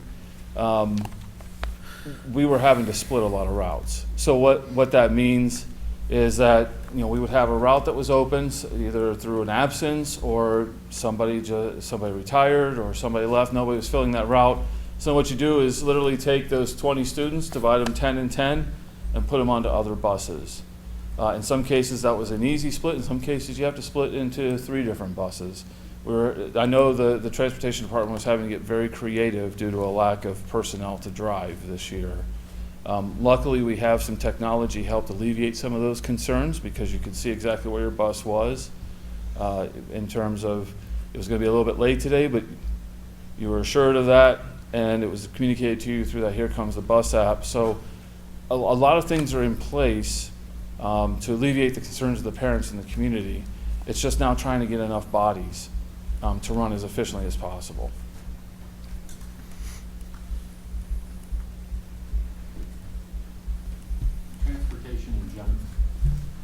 Transportation in general is difficult to find people to fill the jobs, whether it's trucking, whether it's bus driving, any of those logistics. You don't have to go deep in a newspaper to find how challenging it is for companies, for schools, for everybody. Trying to incentivize new hires is a standard practice. I don't think anybody has to drive very far to see signing bonuses, we're hiring, things like that. Getting a little bit into the nitty-gritty of the suggestion, I want to make sure I understand it. The recipient would be paid a $150 stipend. Is it to reimburse the employee for these expenses, or is the reimbursement in addition? The reimbursement's addition. That's how I get to the increased cost. Okay. Really, what the $150 covers and the timing of it is that's how much approximately the test costs. We don't want to pay somebody for the test before they've completed it. Right. So we don't want to be on the hook to keep paying for somebody to take the test and they fail 3, 4, 5 times. We'll pay for everything up to the test, but upon completion of the test, now we hope you're trained and you've trained with us, and when we have great trainers, so you pass it the first time, you pay for your test, we put the money right back into your account. But if it takes you 2 times, we're only going to pay you the $150 upon the completion of the test. So do we currently pay for A through E? We currently pay for the manuals, everything except for the test, and then of course we don't have any stipends on top of that. So the minute you come in and you say you want to be a bus driver with us, we start providing manuals, providing training, taking time out of our bus drivers. We have people called OBIs, onboard instructors. What we're adding to that is the incentive of we're going to pay for the test, where we don't do that now if you pass it, and then the stipends that happen once you've worked with us for a while. But the other one, I just want to make sure the $700, the $700, I added that up, A through E, what are the additional expenses that we're going to incur from A through E? Nothing, currently we pay A through E. We, Sorry. that's what I wanted to I'm sorry. verify. We Yeah, currently I pay have it A differently through, on we my currently paper. pay A through E anyways. Yeah. And if they don't, we pay A through E, and if they don't pass, we've still paid A through E, and we don't have a working driver. Correct. The only other suggestion I would have is, and I've seen it in other capacities, where the stipend is there, whatever we want to call it. I usually see it as a longevity bonus or something like that, but it's based on like a tuition reimbursement.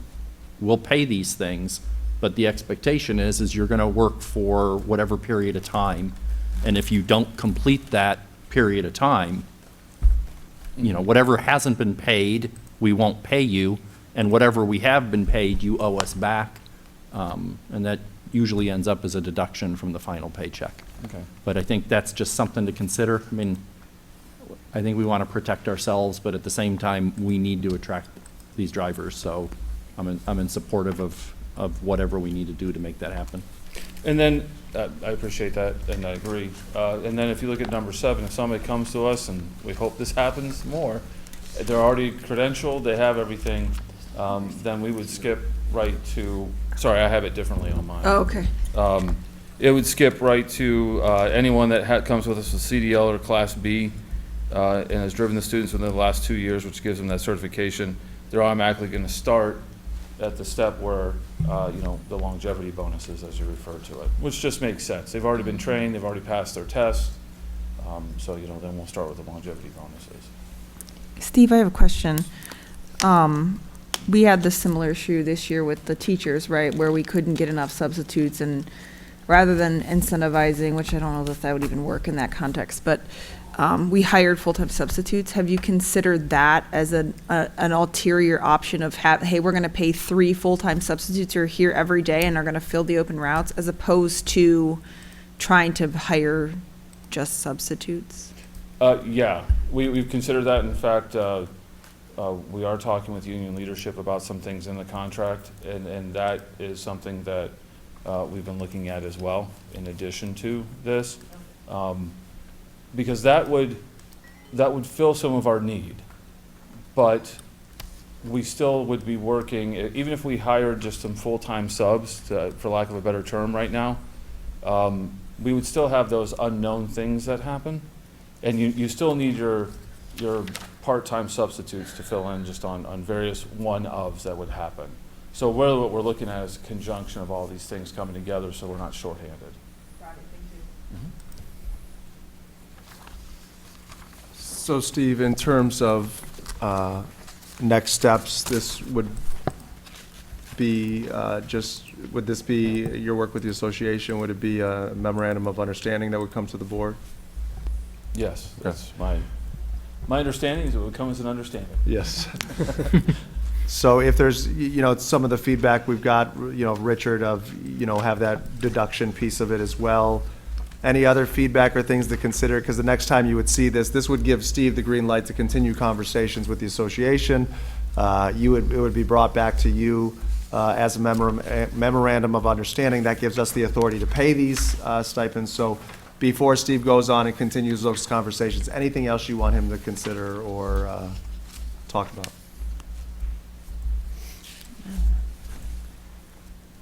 All right. All right, so we'll move on to the next discussion, which is the update on summer projects.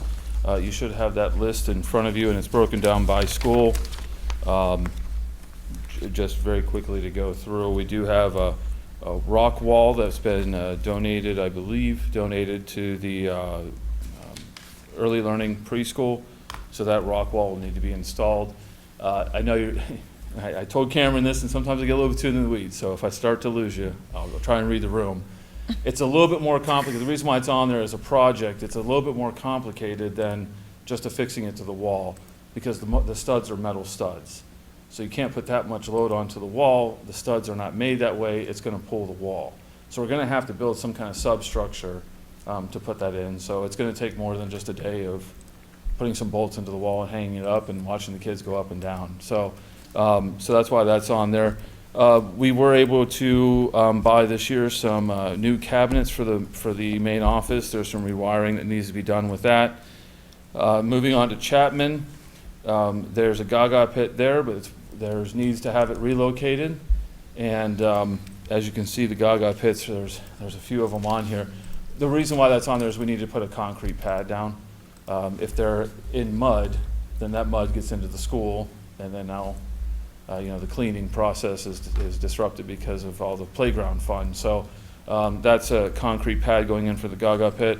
Also, we are very lucky here, and it would not be a meeting where I'm talking to you for an extended time if I didn't tell you about the great people that work for us, especially in the areas of custodial world and also maintenance.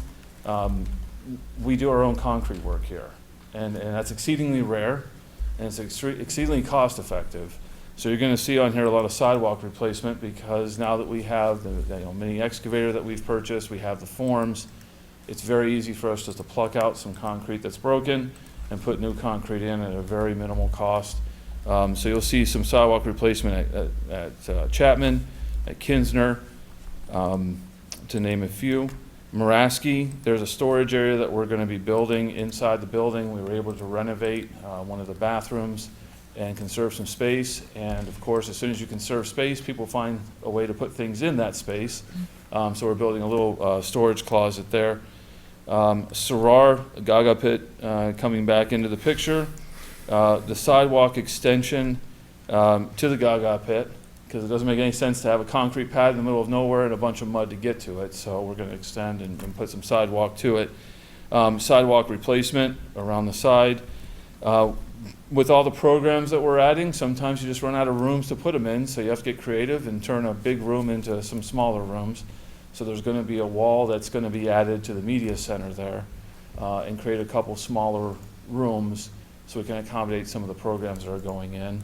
And again, we're able to do that all internally at a very low cost. Let's see. The soffit repair, lighting replacement, if you would go over to Sarar and look up, there's some peeling paint. Some of the lights are out. So we're just going to be able to repair that, put some LEDs in. It will look much like what's here at the board office. So when that's all said and done. Whitney, another Gaga pit's going in. It's a very popular thing. I guess Foursquare is just outdated now. Chalk lines are out, Gaga pits are in. Sidewalk drainage project, which is in the back of the property. The sidewalk has been undermined so much with all the tree roots and everything that on a rainy day, snowy days, whenever the snow is melting, it turns into a lake back there. And we did have a lot of complaints from residents that something needs to be done. Keith and I went back there, and so what we're going to be doing is plucking out some of the sidewalk, building it back up, putting some drainage in, and trying to alleviate that. And that's going to be a project because we can't drive trucks or anything back there. So that's going to take some time, but it's sorely needed.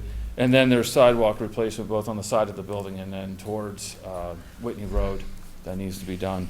SHS, I don't know if you knew this or not, but we have an acid neutralization tank for the chemistry labs. So that tank is filled with some porous rocks that absorbs the material, and every so often you need to go in and clean out those rocks because they cannot hold any more chemical. We went in and found that some of the lines are compromised, some of the leach lines. So we need to go in and repair those, and that'll take a few days. So that's why it made the list. The Strongsville Instrumental Boosters are purchasing a shed, and we're partnering with them to get that shed installed in the stadium. And then the last thing on there is some vacant property, the Allen sidewalk that goes to Shermer. We're going to have to talk about it in the facilities development. I've talked to the city. A new homeowner purchased the property adjacent to that sidewalk on Shermer and had it excavated. And at one point there was some kind of agreement, I imagine, because I can't find anything in writing, but that sidewalk is encroaching upon his property. The reality of it is the sidewalk has to be we have to investigate even what the purpose of the sidewalk is at this point. It literally is that sidewalk, the sidewalk ends. So We have to look at that. I'll be talking that with my facilities development committee, but if it's decided through the conversations I've had with the city, they're looking into it as well, but if it's decided, what we'd be doing is plucking that out, taking down the fence that's there, and putting some backfill dirt in, and then seeding and putting grass there. I know that we do lease that to the city and they maintain, but from conversations I've had with my counterpart at the city, they're tired of losing a lot of weed whip lines on that fence as well, because it's just vines and everything else are entwined in that chain link fence. So it's becoming a nightmare to even maintain. So we're all looking at it from a practical standpoint of what is the purpose of it at this point versus the cost of keeping it. So those are the items on the list. Any questions or follow-up for Steve? I'll just, I'm not going to lose a chance to bang the drum beat, but I think it's important for the public to know the way we conserve and stretch the taxpayers' dollars by being able to do so many of these things in-house. It would be either A, we wouldn't get as much done because we would be hiring outside contractors, or we would be paying a lot more to get a similar amount of work done. And then obviously pass on our thanks from the board to all of those people, because we all reap the benefits of their expertise and the ability to do these things in-house. And I know, the drainage project, I know a number of these. I would just highlight that we need to make sure we're communicating with our neighbors, because a number of these projects are going to be big and noisy and loud, and we just want to make sure we communicate to neighbors when to expect them and things like that. Okay. Thanks, Steve. No problem. My next discussion item is an issue to do with the tennis courts, and it's termed in the agenda as tennis court rental. I have up here tennis court options for the new tennis courts. So how do we get here, of course, is the biggest question. So what's the history here? So we have four original tennis courts that were seeing more wear and tear than just the normal. One of those courts is actually not even playable right now because of the size of the crack that's in it. So we did, of course, the most logical thing. We started to research of what would it be to resurface, what do we need to do to resurface, is this just something we can patch? And it came back that it was a cost prohibitive number versus using some of the remaining bond issue dollars for the project that eventually we decided upon. So once we looked at everything and evaluated, the decision was made to install those 6 new tennis courts. The purpose of them, of course, was to accommodate the district's tennis teams and physical education classes. And again, this project just used that bond issue money, the same bond issue that built the new middle school, renovated the high school, 2 turf fields, secure entryway project. This was also something we were able to do because of the way that we were able to conserve and stretch the dollar for the taxpayers. So that's when this went in. So that's how we got here. So the issue is, and the reason why we're discussing this tonight, is that the district's been asked by more than one group for permission to access the new courts because they're locked. We have 6 nice new courts, and people see those courts, and they would like to play on those courts. The reason why this is something I'm bringing to you is this is something we didn't have to deal with before.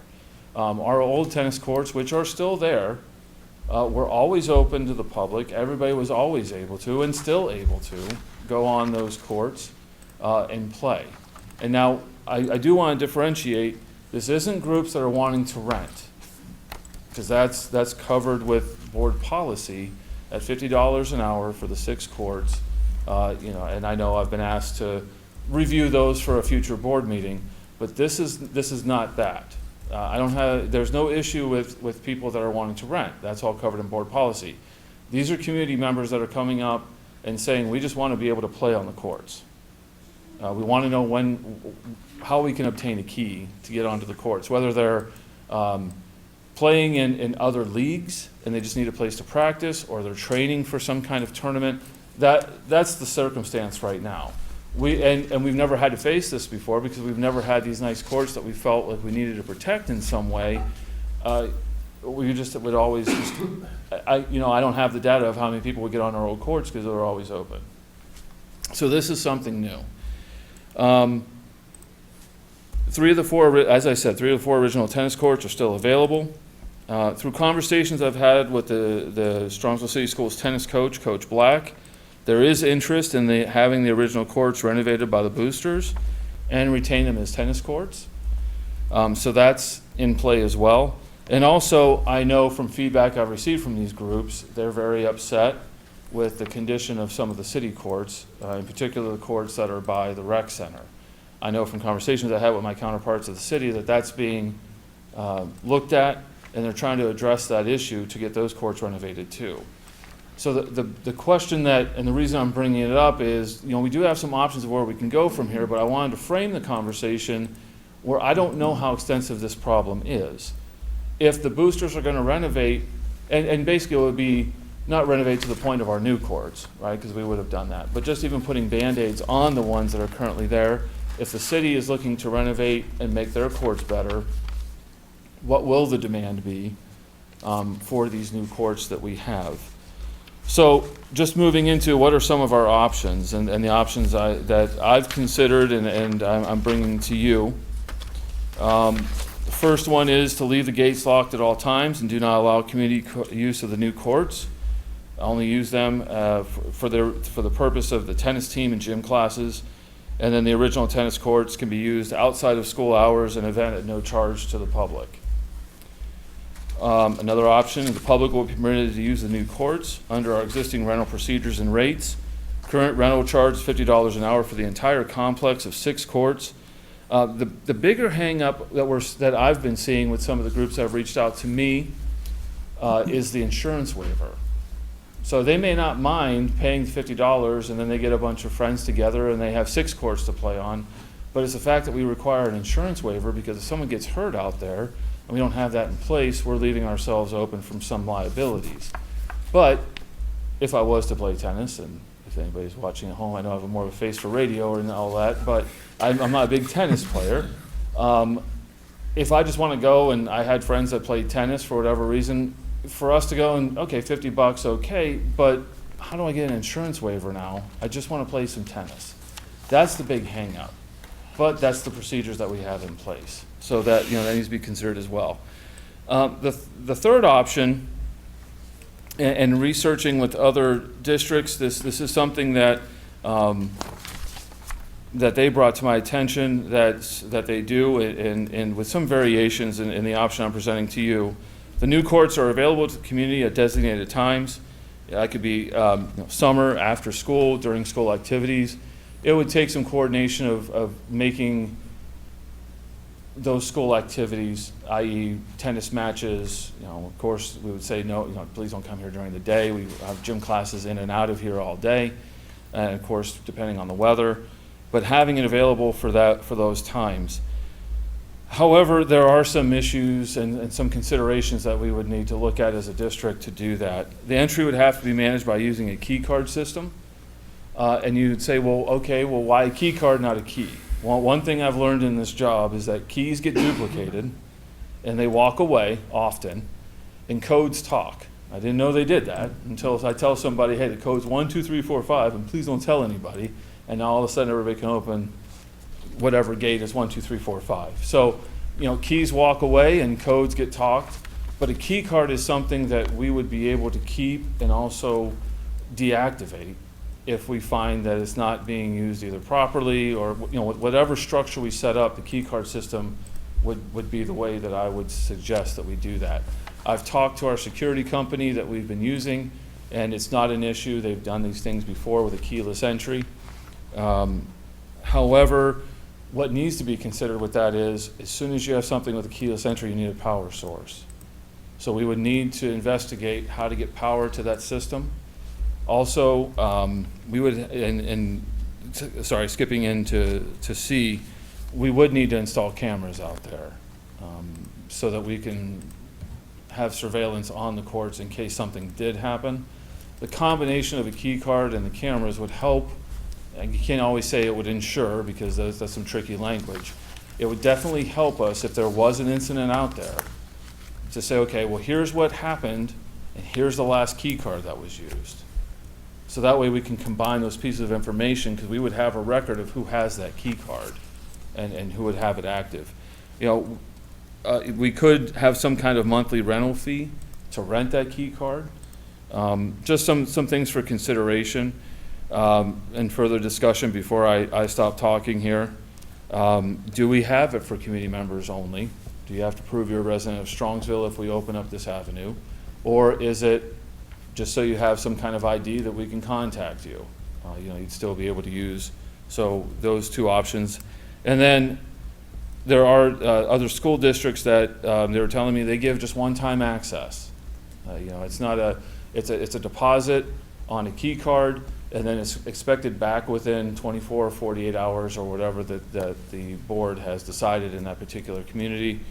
Versus do we do some kind of unlimited monthly? So you come to us, you get a key card, we have a flat rate of whatever that rate would be, and then for that month you have unlimited access, and as long as you keep paying that rate, then you would have that access.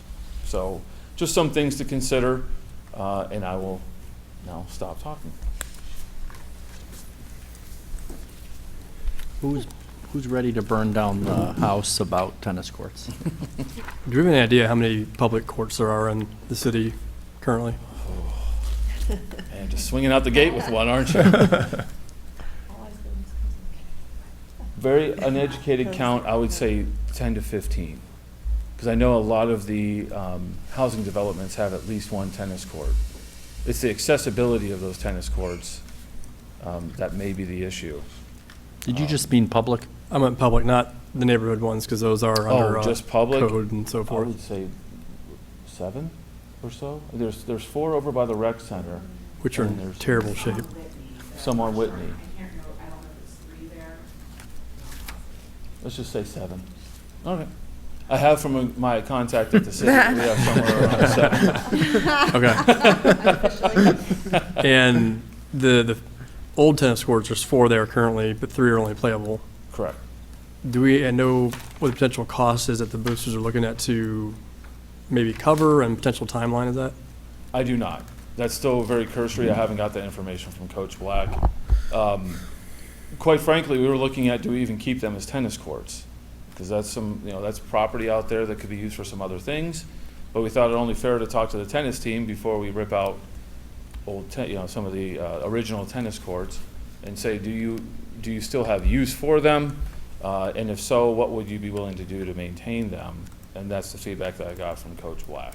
But I don't have specifics at this point in time. Yeah, and so what Sean asked for when we talked this fall is he asked us to give him a year. He wanted to work with the USTA to see if there's some grants available. Obviously, he's talking to the boosters to see if there's some available interest there. And so this fall, we'll reach back with them and see, are you able to do something with these? Or if not, then, there's other purposes that we can possibly use that area for. And I would think the other question to ask is utilization. I mean, if the USTA and the boosters want to make this a project, that's a great idea. But at the same time, to have tennis courts that aren't going to we don't have enough people to utilize them, I suppose you could have the concept of too much tennis court. And then I would want to know, is there a better use for those existing tennis courts themselves? But Their purpose right now, Mr. Micko, is that would allow them to be a tournament host site, is to have those 9 to 10 tennis courts. So that's really the day-to-day use, probably not. But that's correct, isn't it, Steve? Yeah, that's really what they're looking for. So, but that's something you have to weigh, right? Is do we feel the value of being a tournament host site is worth, or versus what else it could be? I was going to start, I think we have as a guide, we have our middle school track. And we have guidelines, we have some controls in place. We don't allow, we don't allow the general public to use it during school. We don't allow the general public to use it when an organization is using it or what have you. But correct me if I'm wrong, in the past, when it's not in use, we've said the public can use it to walk, for recreation, for exercise. And I know just driving by the middle school, the youth in our neighborhood use it quite a lot for practice and things like that. So I would want to start by exploring it that way and see what the downsides are to that. And then try to get some better information from the city, because I think it seems common sense that what's driving this is there's the existing tennis courts aren't of sufficient good quality. So if those suddenly get improved, the demand from the public to use the high school tennis courts may drop, and we may have key cards for no reason. So that would be the kind of thing I would want to explore.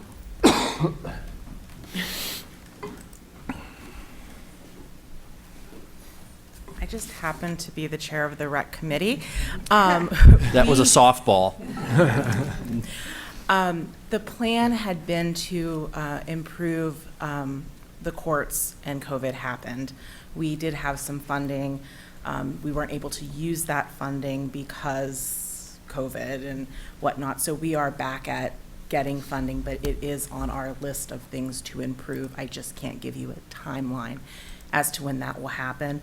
But we have a lot of community members who want tennis and pickleball, and I'm assuming pickleball is not something that you guys are interested in lining your courts for, so I do think that we will be doing that. So to the extent that that's helpful in making your decision. Great. Then if and when the timeline is firmed up, we'll want to know. We're having a committee meeting, the next meeting in June, or not this meeting, but the following one, so it's the 21st, and I'm hoping that we will have a better timeline at that point. Thank you. Speaking of pickleball, I mean, that's something I think we can talk to Sean about, because I would think that might be something to consider if the boosters and USTA support that project. Maybe it does make sense to have pickleball or other activities on the courts. The only other request I have is now that we've said it out loud at the next meeting, please bring the cost for the cameras, because regardless of what we do, I'm ready to approve cameras. Okay. Any other questions, comments, things to consider? I'm just, I'm confused where we're at. I'm sorry. Are we saying nothing at this point on a decision, or yes, open to the public? I was going And to you want suggest we cameras? wait. I'm just- I wanted to, wait and see what the city is going to do, and then I think that'll determine our, how quickly we need to move on it, unless people want to move on it sooner. Okay. that's what I was going to ask Steve. Is there a timeline for when you want some direct decision from us, or is this kind of just the first pass at this and we'll take our time, or? It's just honestly, what I'm hoping to get tonight is just the conversation started. Okay. So that I can go back to these groups and say, look, I don't have a decision yet, and I know that won't pacify, but at least we're bringing this up and we're considering, and then, then we can move the discussion to some action points, combined with whatever other information you needed from me to help make a decision. So that's honestly what I was wanting tonight, just to bring it up and get some direction of what you need from me to make an informed decision next. Could you also bring, I know obviously they're brand new and only have essentially one season of play on them, the life of the court as it is before having to be resurfaced again? Mm-hmm. And if there's an increase of 25%, how much that shortens that life? Okay. Thanks. Or whatever percentage Yeah. you think it may be. I'll be conservative with it. So I had a question about the insurance waivers. You said there's an issue with that. What is the issue with the People don't want insurance? to sign them. People don't want to go get one because I shouldn't say it that way. That may be too harsh. They're nervous about getting them because they've never had it before. And saying to somebody, well, yeah, you can come play tennis, but we need your $1 million waiver. No matter how great of an athlete they think they are, they don't think it's worth $1 million. And it doesn't cost $1 million, obviously, but it's just something that people aren't used to. Mm-hmm. And they see it as a really big roadblock, and it is more paperwork that they need to do for something they feel like they should be able just to come with a racket and a couple sleeves of balls and have a good time, and that's that. Now, why doesn't the city do that, like a waiver? And we would? Yeah, that's been our policy for anything that we rent. Okay. So, we So- assume that liability. Yeah, so one of the things so as we go through this process, what do you have? You have a group of individuals in the community that have had some frustration that they don't have access to the new courts. And they've been great at working with us and understanding why we're here and the history and all of that. But our answer, until we decide differently, Steve has to work underneath board policy. And board policy says if you want access to our facilities, you have to pay this hourly rental rate and you need an insurance waiver. So, Steve is implementing the policy that the board has developed. And kind of going to Richard's analogy or connection to the middle school field, the middle school field is open for all the reasons Richard said, but Pat Catan Stadium is not. If you want to use that same logic, you could say the original tennis courts are open to the community, but the brand new ones are not. And so until that point, we will continue to say you can rent them at the rate and you need to have this. But if you don't want to rent them, you could have these original tennis courts. And we've decided as a board, these are open to the community. So that's just, as Steve said, starting the conversation, starting thinking, looking at options, talking to some people that have shared some other feedback, and that we can move forward with getting the information you want, as well as sticking with our current practice until further notice. Just a point of clarification, the old courts are or are not open to use, the 3 courts that are good? They are. Okay, so people have courts to go and utilize. But they're They're just not it's the new. same problem that tennis enthusiasts have with the city tennis courts. They're not. Correct. I was just trying to clarify, are other courts actually available on our? Yeah, there are. Thank you. So what I was going to suggest, unless there's more conversation, is, I think we do, first pass, now that Mrs. Kosick said the project probably won't happen this summer, is to see whether we can do that or not. So if there's some holes in there, if we put in cameras and we're reasonable, I don't think anybody would be open to having, someone having a tournament and charging fees, et cetera, and using our tennis courts for free. I don't think anybody would want that, and we'd want the rental or what have you. But I think what I want to do is throw up and see where the problem is. If we had a safe and simple way to allow community members to play tennis during the summer, what's the downside to that? So if we all just can think about that, and if Steve, you can think about it rigorously, and put it in an update so we can further this conversation at our June meeting, and hopefully give our tennis group enthusiasts something more to go on than we're thinking about it. So just so I'm clear, it meets your expectations, where my mind is and tell me if I'm on the right track, you would like me to put some numbers to this. How much are the cameras? How much would it be to have the infrastructure put in, a power source for a key card entry system? So that's that side of it. Then you want me to do some kind of cost analysis of the depreciation of the value of the courts, depending if we ramp up use by 25, 50%, somewhere in the neighborhood. Am I on the right track then? Yeah. Okay. I think we want to make an informed decision. I think everybody recognizes these are community-funded assets. We need to protect them for their intended purpose, which is our students. But at the same time, if we can extend the usage of them reasonably, we would want to approach that. Does that seem? Makes Okay. sense. Thank you, Steve. I'm not done yet. I know that sounded a little bit final, like I'm tired of talking to you, but we're still going on my section here. So the district servers, be resolved upon the recommendation of the superintendent that the operations manager be authorized to purchase 3 new servers for the district from Acuity VCT, the amount of $46,380. Additionally, to include yearly maintenance and upgrade cost of $4,420 for a total of $50,800, and funding to be from the general fund, and this is Exhibit D. Do I have a motion? So moved. Second? Second. Motion by Mr. Roberts, second by Mrs. Hausum. Any discussion? I'll just share for the public's edification. I did speak with Steve. I spoke with Jim Hamelick, who's our network manager, and Jim and I got to geek out on all the details. But the proposed servers are needed in the district. The price is reasonable. It's a local company, so we get great service from them. So everything's in good order for this, and I'm supportive of it. Any other discussion? Mr. Anagnostou? Mr. Roberts? Yes. Mrs. Hausum? Yes. Mrs. Bissell? Yes. Ms. Sully? Yes. Mr. Miko? Yes, and the motion carries. The next item is a copier printer lease agreement from the Permanent Improvement Fund.